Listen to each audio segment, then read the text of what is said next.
I began high school at the height of the Black Power movement with its social political emphasis on racial pride and economic empowerment. This coincided with the Black is Beautiful movement with a cultural emphasis on two things. One, dispelling the myth that anything associated with Black people, hair color, features, and hair texture were ugly. And two, healing the psyche of African Americans who had internalized racism and instituted practices like the brown paper bag test. The only consequence I saw of wearing my hair naturally during high school were the stares that I received from my fellow passengers on the New York City subway. But for those who were already in the workforce, especially in corporate America, they had to deal with the loss of jobs, hearing that their hair looked unprofessional, and limiting their chances for advancement. Fast forward to 2019, and a change has taken place that is going to impact all Americans.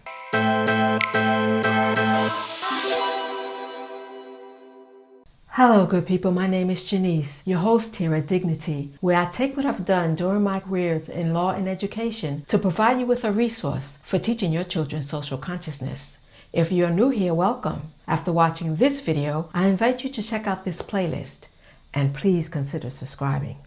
In an earlier video, I discussed how employers in New York City were discriminating against people of color under the guise of implementing their grooming policies. As a result, the New York City Council instituted an amendment to its anti-discrimination laws to include hair texture discrimination.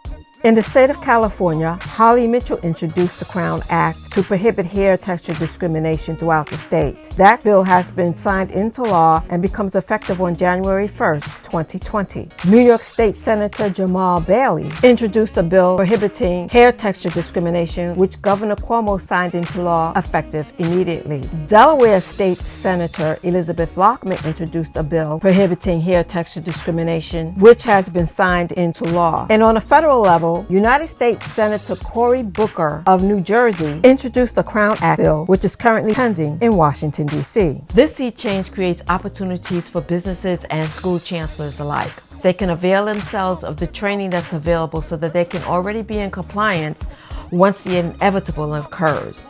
I posted links to resources in the description below. Employers can follow the lead of corporations who took the initiative to protect their employees prior to regulatory changes. It also creates an opportunity to teach children the history behind these changes. I discussed that history in this video. For those facing the issue of hair texture discrimination in either the workplace, school, or places of public accommodation such as housing, I created guides for dealing with hair texture discrimination complaints in the states of California, Delaware, and New York. You will find links to those guides in the description below. So what is your take on the Crown Act? Comment below or join the conversation on Facebook at Dignity's Human Rights Forum. If you found this video helpful or insightful, write hashtag Team Dignity in the comments, like, share, subscribe if you haven't already, watch more videos on the channel, and join Team Dignity at the blog post where you'll find more stories about human rights in daily life. Just text Team Dignity to 22828 to get started. In the meantime, be well and remember to live your life with dignity. Bye-bye.